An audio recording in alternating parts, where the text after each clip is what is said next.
अस्सलाम वालेकुम, मैं हूँ अलीना शिगरी। आप देख रहे हैं मेरा YouTube channel. Please like, share, subscribe ज़रूर कीजिए। आज की इस वीडियो में ज़रा जायज़ा लेते हैं कि दुनिया भर में निज़ाम कैसे चलाए जाते हैं। इलेक्शन से पहले का माहौल क्या होता है, लोग अपनी तकारीर में किस चीज़ को फ़ोकस में लेकर आते हैं, तवज्जो किस चीज़ पर होती है, तमाम तर कॉन्सन्ट्रेशन अवाम की फ़लाह व बहबूद के लिए किस तरह से नज़र आती है और प्रैक्टिकली दूसरे ममालिक में क्या हो रहा है और हमारे मुल्क में हमें ये जो बयानात आजकल हम देख रहे हैं और बहुत कुछ आप सुन रहे होते हैं और अपने आप को किस तरह से जमहूरी लीडर के तौर पे पेश किया जाता है और बहुत सारी इनकी बातें तो आपके सामने रोज़ रखते ही हैं। लेकिन आज ज़रा थोड़ा एक डीपर एनालिसिस करते हैं कि जमहूरियत सिर्फ वोट डालने का नाम नहीं है। जमहूरियत है क्या? जमहूरियत वोटर का एहतराम करने का नाम है। दुनिया भर में जब इंतखाबी मुहिम शुरू होती हैं तो सियासी जमातें अवाम के दरवाजे पर सिर्फ हाथ फैलाने नहीं जाती। वो अपने साथ अपना मैनिफेस्टो, अपना मंशूर, कारकर्दगी, विजन, पॉलिसी और जवाबदेही लेकर जाती है, सेल्फ अकाउंटेबिलिटी। अमेरिका में सदारती उम्मीदवार मईशत, हेल्थ, इमिग्रेशन, उनकी जो खारजा पॉलिसी है उस पर अवाम के सामने खुलकर डिबेट्स करते हैं, मुबाहिसों में बैठते हैं। बरतानिया में जो पार्टी लीडर्स होता है वो टेलीविजन पर बराह रास्त सवालात का सामना करते हैं। जर्मनी में इंतखाबी मुहिम का महवर ये होता है कि अगले 4 साल में मईशत कैसे बेहतर होगी, सनत कैसे चलेगी, नौजवान को रोज़गार कैसे मिलेगा। जो स्कैंडिनेवियन कंट्रीज़ हैं इसमें लोग ये नहीं पूछते कि आप किस ख़ानदान से हैं, बल्कि पूछते हैं कि आपका प्लान क्या है। भारत में भी साला-साल हम देखते हैं उनके 28 रियासतों में पूरे साल इलेक्शंस हो रहे होते हैं और वहाँ पर भी जो माहौल होता है, जिस तरह का एक कैंपेन हमें नज़र आती है, तालीम, रोज़गार, इंफ्रास्ट्रक्चर, सेहत और मकामी जो मसाइल हैं, उस पर पूरी इंतखाबी मुहिम चलती है। जहाँ अवाम मुतमईन ना हो, वहाँ हुकूमतें भी दबाव में आती हैं और फैसले फिर वापस लेने पड़ते हैं। वहाँ भी अब मोदी जी समझ चुके हैं कि अब लोगों को पाकिस्तान मुखालिफ बयानिए, मुसलमानों के खिलाफ भड़का के लोगों को माइल करना अब नामुमकिन है। नौजवान वहाँ पर भी अपॉर्चुनिटीज़ चाहता है। अब ज़रा पाकिस्तान की तरफ आइए। यहाँ इंतखाबी मुहिम शुरू होती है तो लगता है जैसे सियासी जमातें अवाम से वोट नहीं बल्कि एक दूसरे से पुरानी दुश्मनियों का हिसाब लेने निकली हैं। कोई किसी को फैशिस्ट कह रहा है, कोई फॉर्म 47 का ताना दे रहा है, कोई चोर कह रहा है और दिलचस्प बात यह है कि यही जमातें सेंटर में एक इत्तेहाद का हिस्सा है। अब से नहीं, गुज़िश्ता 4 सालों से, जब एक शख्स की मुखालफत में ये सब एक हो गए। इनकी बातें सुनकर अवाम हैरान रह जाती है कि अगर आप एक दूसरे के मुताबिक इतने ही नालायक, निकम्मे और नाकारा थे तो फिर हुकूमत साथ क्यों बना ली भाई? और अगर हुकूमत साथ बना ली तो फिर इंतखाबी जलसों में एक दूसरे पर इल्ज़ामात किसके लिए? क्यों अपनी फिर एक दूसरे की साख जो है वो मजरूह करने के ऊपर है? क्योंकि ये अवाम को अब भी बेवकूफ़ समझते हैं। ये समझते हैं कि उनकी ये सियासत और ये जो सियासी थिएटर है, थिएट्रिक्स जो है, ये आप अवाम में कबूल और मकबूल है। तो बहरहाल ये करते रहेंगे और ये समझते हैं कि आप भी इसको एन्जॉय कर रहे हैं, आप भी एंटरटेन हो रहे हैं। लेकिन अब ये एतराफ़ भी सामने आ रहा है कि अवाम कारकर्दगी चाहती है। ज़रा आज़ाद कश्मीर की मिसाल उठाकर देख लें। ग्रीन बसें वहाँ पर पहुँच तो गई लेकिन जहाँ पहुँची वहाँ से नून लीग को वोट नहीं मिले। राना सनाउल्लाह साहब गुज़िश्ता रोज़ मेरे प्रोग्राम में थे, तो उन्होंने कहा कि जहाँ ये बसें चलनी थी, वहाँ से तो पीपल्स पार्टी जीत गई। फिर कहा माज़ी के ट्रेंड्स अब नहीं चल रहे, यानी कि जो सेंटर में जिसकी हुकूमत हो, वो आज़ाद कश्मीर में भी इलेक्शन जीत जाए। अब ऐसा नहीं है। जीबी की मिसाल आपके सामने है, वो ट्रेंड तो यकीनी तौर पे चेंज हो रहा है। लेकिन आप जितना भी ज़ोर लगा के आप अपनी हुक्मरानी कायम करने की कोशिश करें, आप इलेक्शंस पर असरअंदाज़ हो, वो सबके सामने है। लेकिन उन बसों ने जहाँ पे चलना था वो हल्का तो हम हार गए हैं। अब ये जमातें भी समझ रही हैं कि लोग कारकर्दगी चाहते हैं, यानी पहली मर्तबा शायद इनको भी एहसास हो रहा है कि वोटर अब बस को वोट नहीं देता। वोटर सवाल पूछता है, वोटर कारकर्दगी माँगता है, वोटर इज़्ज़त चाहता है, वोटर जवाब माँगता है और यही किसी भी बालिग जमहूरियत की निशानी होती है।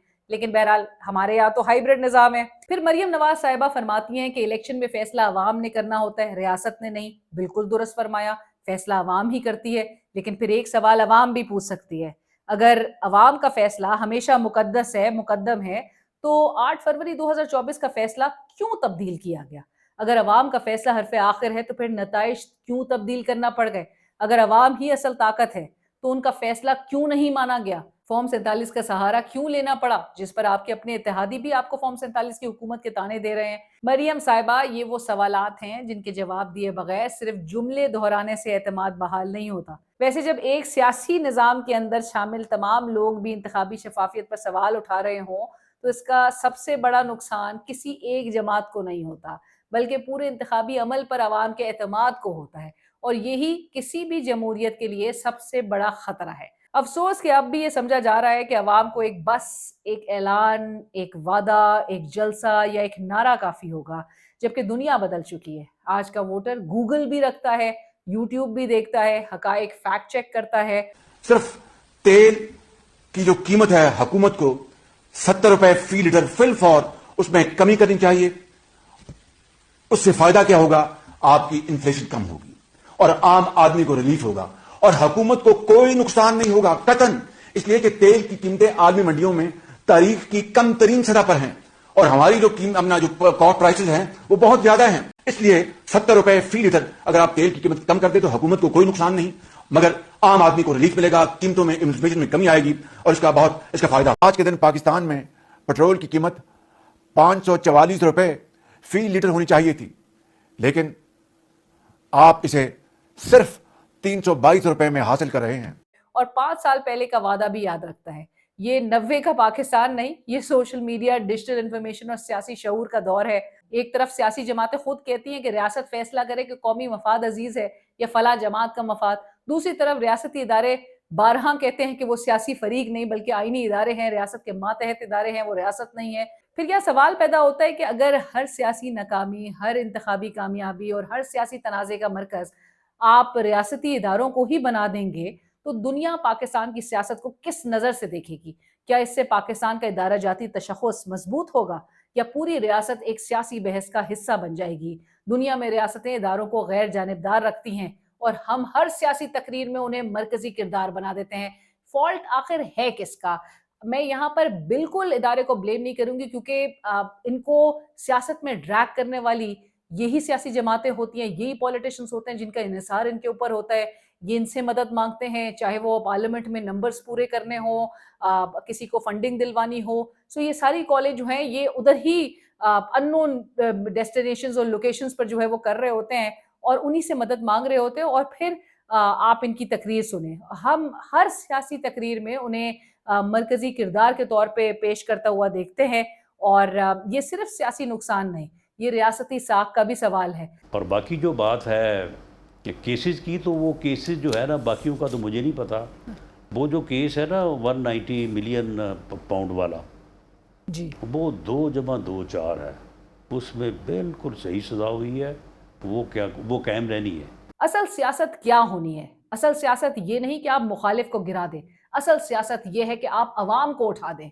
असल सियासत ये नहीं कि आप अगला इलेक्शन जीत जाएं, असल सियासत ये है कि अगली नस्ल आप पर एतमाद करे। असल सियासत ग्रीन बसें नहीं, बल्कि ऐसा निज़ाम है जहां नौजवान को नौकरी के लिए सिफारिश ना ढूंढनी पड़े, जहां तालिब इल्म को लैपटॉप से पहले मयारी तालीम मिले, जहां मरीज को इफ्तिताही तकरीब नहीं इलाज मिले, सिर्फ ऐलानात नहीं। दुनिया की कामयाब डेमोक्रेसीज ने वोटर को बाशऊर समझा, इसलिए वो कामयाब हुई।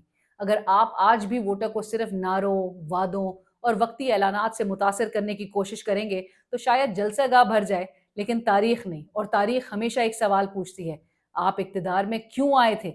अवाम की खिदमत के लिए या सिर्फ इक्तदार के लिए? चैनल को सब्सक्राइब कीजिए, फीडबैक सजेशन जरूर आगाह कीजिए।